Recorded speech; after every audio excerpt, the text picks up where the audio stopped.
Well, folks, welcome to Deep River Farm tonight. I know this is a much anticipated video that a lot of you have heard me talk about. And we have Colton Peterson with us. He was a rescue fireman and is a rescue fireman for Bradshaw Fire Department. He was active during Helene. He's a survivor of Helene, and he is with us tonight. And I'm going to let Colton here tell you a little bit about what all happened. I told him it didn't matter how long it took.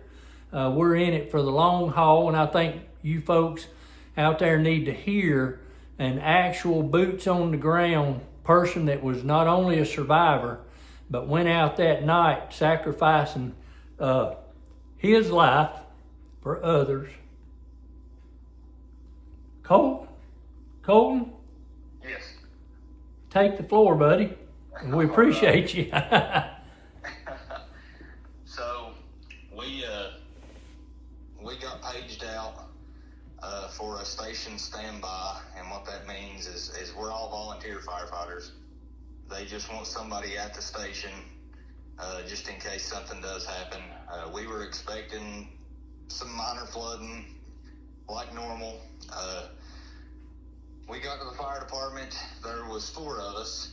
Well, when we do have flooding here, a big part of our district's cut off from the actual fire department. So we sent one. We told him, go on to your house. You can take care of that in. If you need anything, holler at us. The other 3 stayed at the fire department that night. We done regular checks on the river. It was in the road, so we had the road shut down. Probably about, I don't know, it was early that morning. We got paged out to multiple trees down in the roadway, and that was on the side of the river where we had the one member go over there. So our team got together, we went out, we said, we're coming to you, and he was like, I could use the help, there is multiple trees. So got on the radio, said we're coming.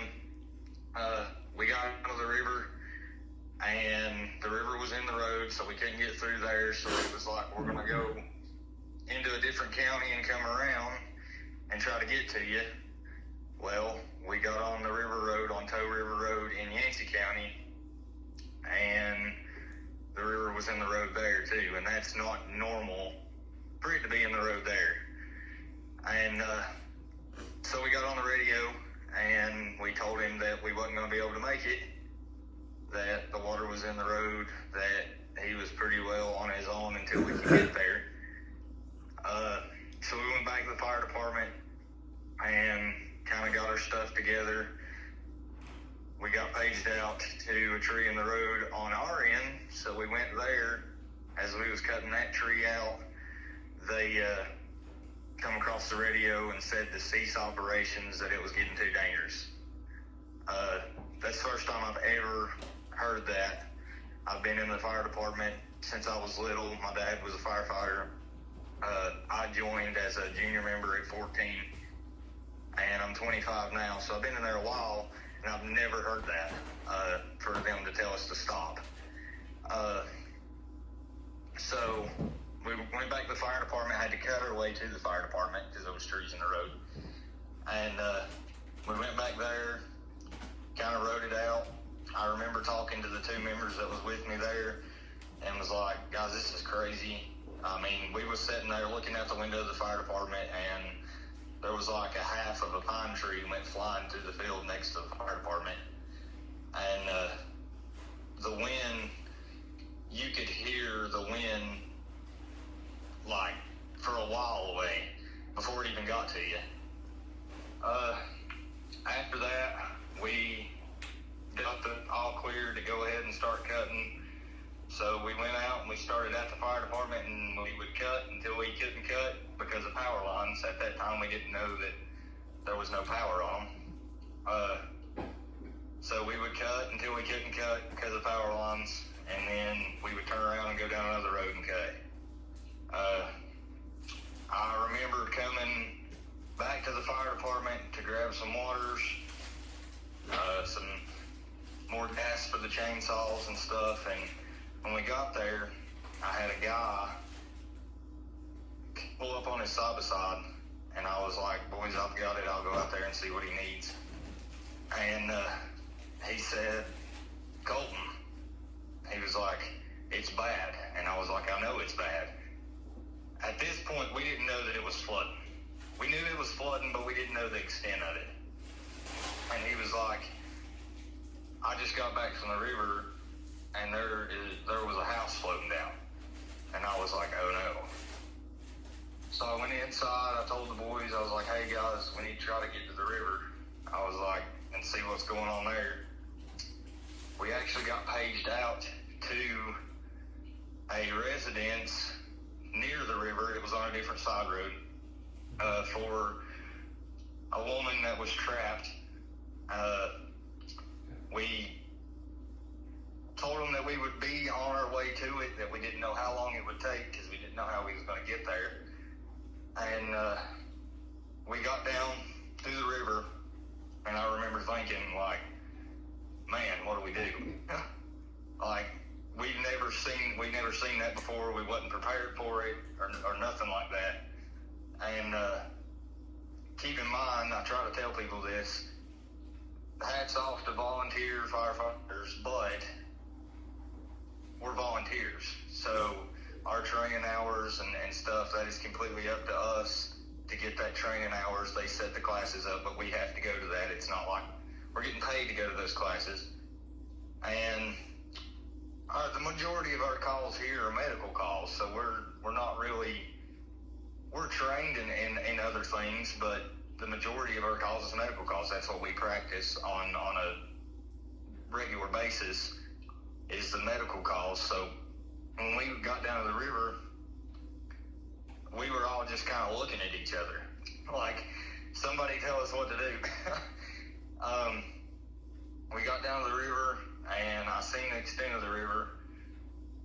It was almost getting dark, and the boys was like, we're going to go back to the fire department and kind of figure out what we're going to do. There was no way of getting to the woman. It turns out she did make it. She had some neighbors that helped her get out. We couldn't get there. The water at the end of their road was, so there's a railroad track that runs over the road on a trestle. It was over the trestle. So you can fit, usually you can fit a semi underneath that bridge. It's not going to be hard, but just to give you a height reference, you can fit a semi underneath the bridge, and the only access to that road that we had at the time was under that trestle, and we couldn't get to her. But luckily, there was a state trooper that lived on that road, and he let communications know that she was okay. So she got out, and we went back to the fire department, and everybody was like, let's get rest. It's getting dark. Let's get some rest because it's going to be a full day again tomorrow. And I kind of laid down there, and I was like, man, we don't even know if, like, there's anybody on the other side yet. Like, we know the state trooper's there. We know there's one guy there, but we've not really heard anything from the other side. And that's where I live. So my family was here, and I was like, I got to go home. I was like, the county and stuff, they were pretty well, I knew that they were going to be able to make their way to the fire department at some point. And the fire department had waters and stuff that we keep on hand for training or calls for us. They didn't have a lot, but they had some. And I was like, I feel like I would be more of a benefit if I got over there, made sure my family was okay, made sure everybody else was okay. And I told them, I said, I'm going home. And they were like, Colton, you can't go home. Just wait until the morning when it's daylight, and then you can go. And I was like, okay, I'll go. And so I sat there, the more I was like, I'm useless right now, just laying here. So I told them, I said, I'm going. And they were like, I wish you would wait until in the morning to where it was daylight, to where you could see. And I was like, I can't just lay here and not know if they're all right or anything. My grandma, she's on oxygen. My grandpa, he's up in his years. My son, my wife, my dad, everybody was down here. And I was like, I've got to go home. As soon as I go and check on them, I'll be back, but I've got to check on them. And one of my friends, another member at the fire department, he said, I'll take you down there. Because the fire department's a good ways from the river. And I was planning on walking. So he took me down there. His mom actually made me a sandwich to take with me, just in case. And I said, when I get over there, I'll radio back and let you know I made it. And I get on the railroad tracks. Right when I get on the railroad tracks, there was another guy on the railroad tracks, an older man. He had his dirt bike on the railroad tracks. And he was like, are you going? I said, yes. I said, I've got to get down there. He was like, I got to go check on mine. And he said, if you can ride on the back, we'll ride as far as we can go. Well, we didn't get far. There was trees and a lot of stuff. It was getting dark. And he finally looked at me and he said, man, I'm too old for this. He was like, I can't. He was like, I'm going to go back and come back in the morning when I can see and do stuff. And I just looked at him and I was like, well, I've got to go. And he was like, just, if you go, be careful. And I was like, okay. I was like, if I get down there and I see them, I'll try to let these boys up here at the fire department know that they're okay. If you need to know until we get the road cut out and everything. At this time, the water was still at its high point. So I'm on the railroad tracks and I'm walking, I'm crawling, I'm climbing, there's trees everywhere. And I get about to the halfway point and I'm sitting on the railroad tracks, and this is where it gets a little emotional, I guess you could say, but I'm sitting on the railroad tracks and I'm drinking a bottle of water. I'm looking off into the river. I say looking off, it wasn't really looking off, it was like looking in. And I'm like, for some reason, all I can remember is thinking, man, we're going to have a mess to clean up when this is done. I was like, it's going to be awful. And I was just watching trash and different stuff float down, seeing a house go down, people was in the house. I seen freezers, anything you could think of, propane tanks, whatever, was floating down the river. And I'm just sitting there sipping on this bottle of water. And I just looked down, and there's some trees still standing up next to the railroad tracks. And I seen, like, it looked like blue jeans. And I was like, man, there's so much trash in here. And your mind kind of plays tricks on you, and you're like, the more you look at it, the more suspicious it looked. And then I was kind of like, man, that ain't what that is. And then I looked down, and I can see that it's somebody. Unfortunately, they were not with us no more. But I did see somebody there. So I got up and I was like, Colton, you can't let your mind get there. Just keep going. So I get up and I start walking. And at some point in time, word had got to my cousin that I was coming home, and I was walking the railroad tracks. And I got down there almost to the railroad tracks where the crossing is, and I remember seeing people standing there. I'm not sure who all was there, But I remember seeing my cousin side by side, and I was thinking to myself, man, I am so glad he's down here, because I really didn't want to walk all the way to the house. And I get down there, and he starts hollering and asking if I'm all right, and I'm like, yeah, man, I'm good. And my wife come around. He had stopped at the house and picked up my wife and my little boy, and they come around the side of the side by side, and I seen them. And when I seen them, it was like everything was lifted off for a minute, and I passed out. He carried me to the side by side. I remember waking up in my driveway, and my grandma and my grandpa, they were there, and they were crying. They didn't know if I was good or not. I didn't know if they were good or not. And I went to bed. We would all stay in with my parents. They had the biggest house, so it was my grandma, my grandpa, me, my wife, my son, my sister, mom and dad, and my cousin. We were all in one house.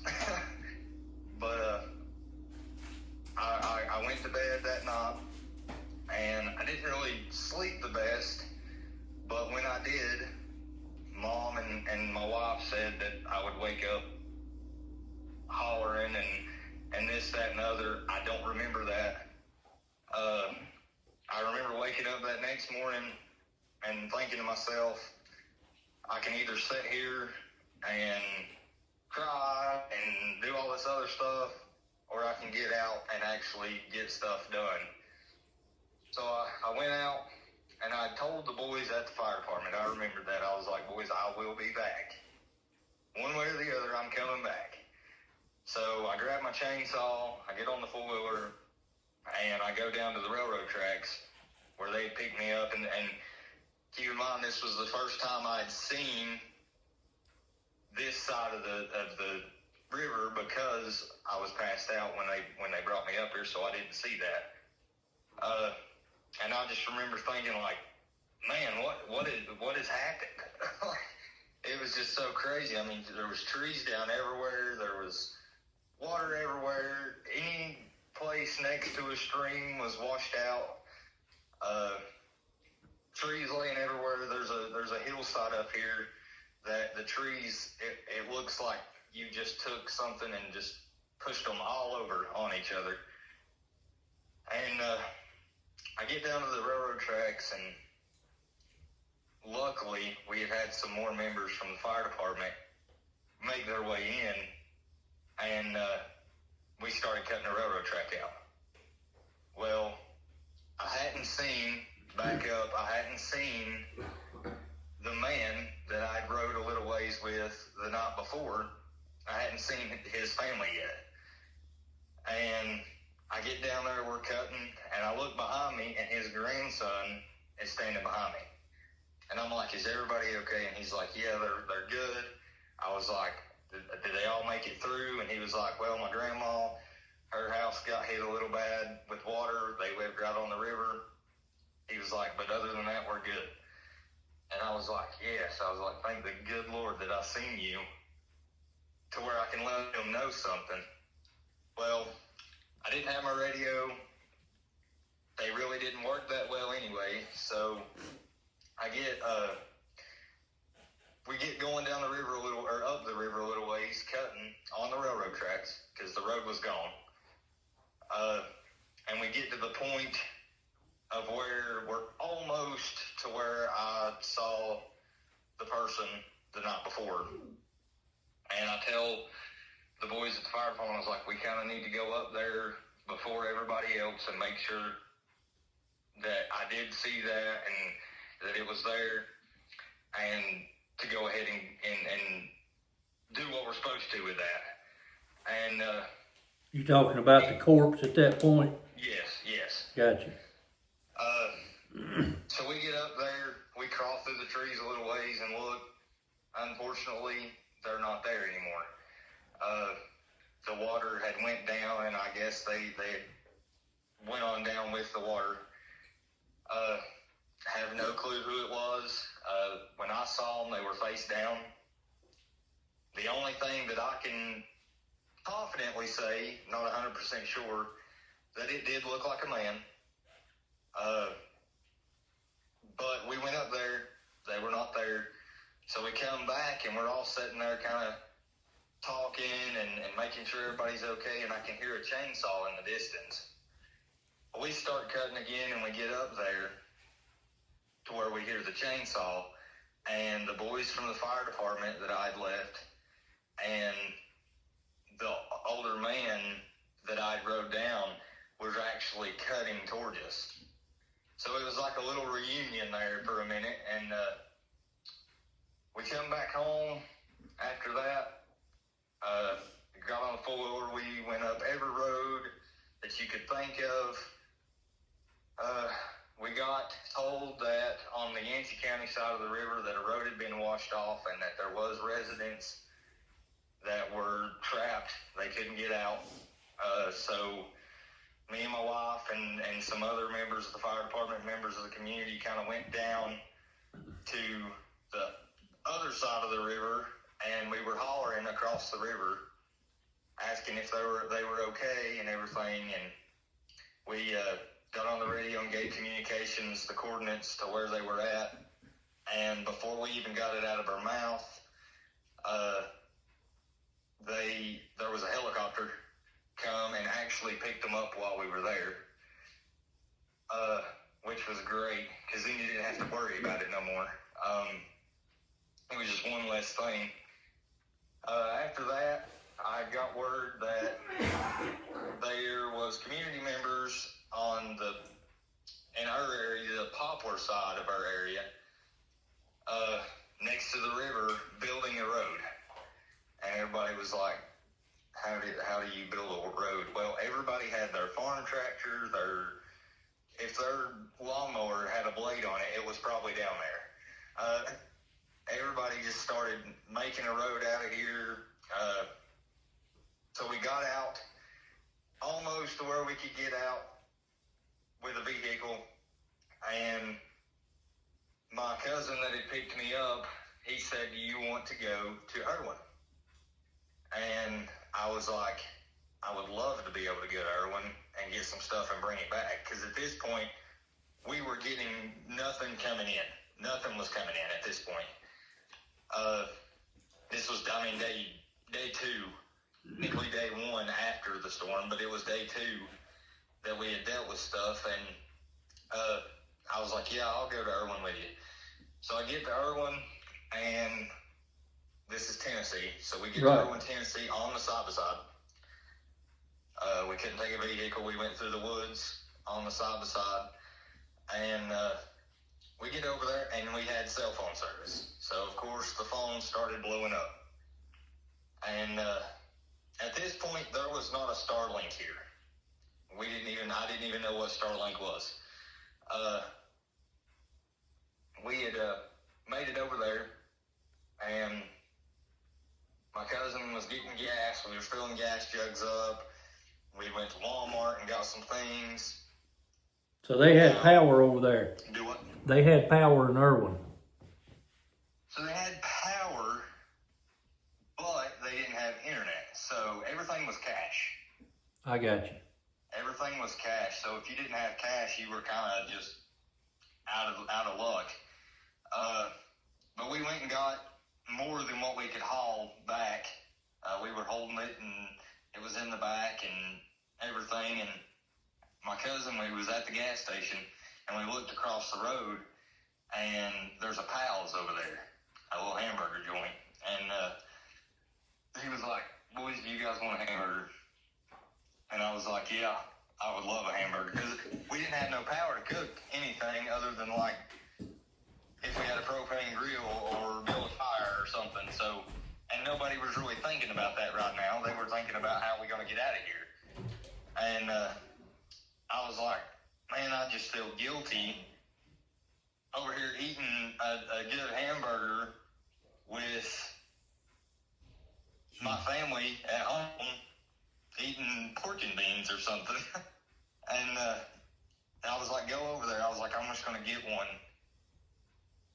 and get enough for the family too and take it back. And we get over there and we're ordering, and now we're all muddy, we're nasty looking, and we pull up to the drive-thru, and there's only just a couple people in there. And we pull up to the drive-thru, and they're like, "Hey, did you guys come across from the mountain?" And we were like, "Yeah." And they were like, "Is everybody okay over there?" And I was like, "Yeah, everybody's, for the most part." We didn't know casualties or anything at that point. I was like, for the most part, everybody that we've seen has been okay. And they were like, "Well, we're glad to hear that." We order our food, get up there to the window to pick it up, and we've all got our wallets out. We're getting ready to pay. And they're like, "No, it's on the house." They gave us so many Pals bags. There was so many burgers. We didn't get the number we ordered. It was way more than that. So we just come over here and start handing Pals burgers out. But then I also got to talk to one of my friends that owns property up here. He actually lives in Charlotte. And he was like, "Hey man, what do you need?" And I was like, "I don't know." I don't know. And he was like, I'll bring it right now. And I was like, "Well, I don't really know what we need." I was like, "Maybe next time I come back to Irwin and have cell phone service, I can let you know." And he was like, "Well, I'm filling gas jugs up and I'm on my way." And I was like, "Okay, if you want to come on up and bring gas, then that's fine." We ended up bringing like 300 gallons of gas.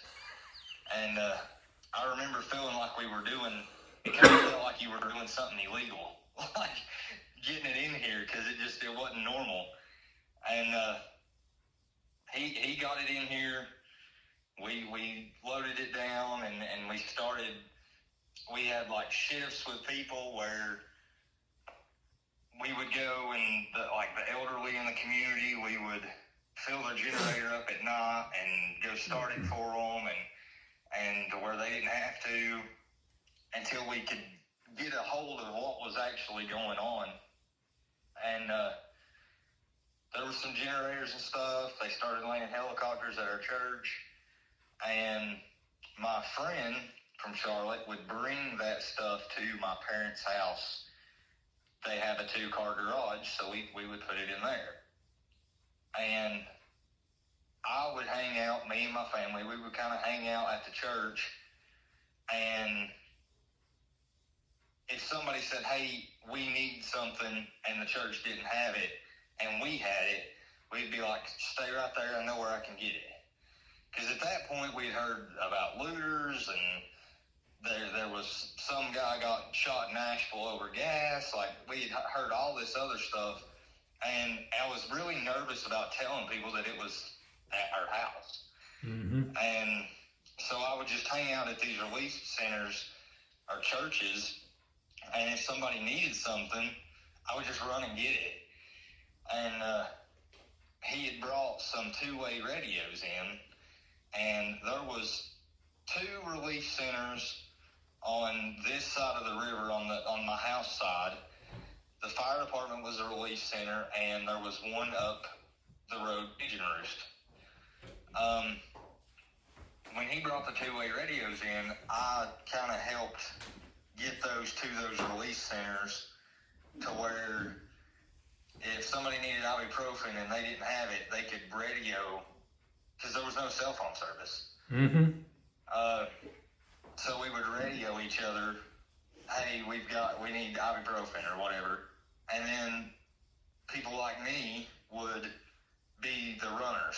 We would either go get it or take something to them, or we would just run all over the place. And I remember thinking, like, how much you take for granted. I mean, I've had a side-by-side for a long time, and I remember just letting it run. It would just sit there and run.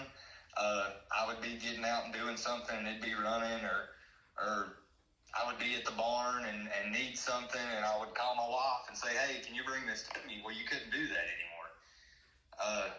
There was a shortage on gas. There was no cell phones. I mean, everything, you had to think of what you were doing before you done it because you didn't know if you had the resource for that. And you didn't want to waste what you had. Exactly. I mean, you didn't want to just ride down the road just to ride down the road because you didn't know when you was going to get gas again. Right. So it was just a lot of things that, like I've said to you and Bud with Appalachian Navy, we forgot more of what we went through than we remember because it was just so much. There was so much going on that you might pick up on a little thing and forget a big thing, or pick up on a big thing and forget a little thing. You don't really know all that went on because there's a lot. But once we done that for probably around 2-3 weeks, I worked in a plant. Well, I was a welder, and we finally got Starlinks.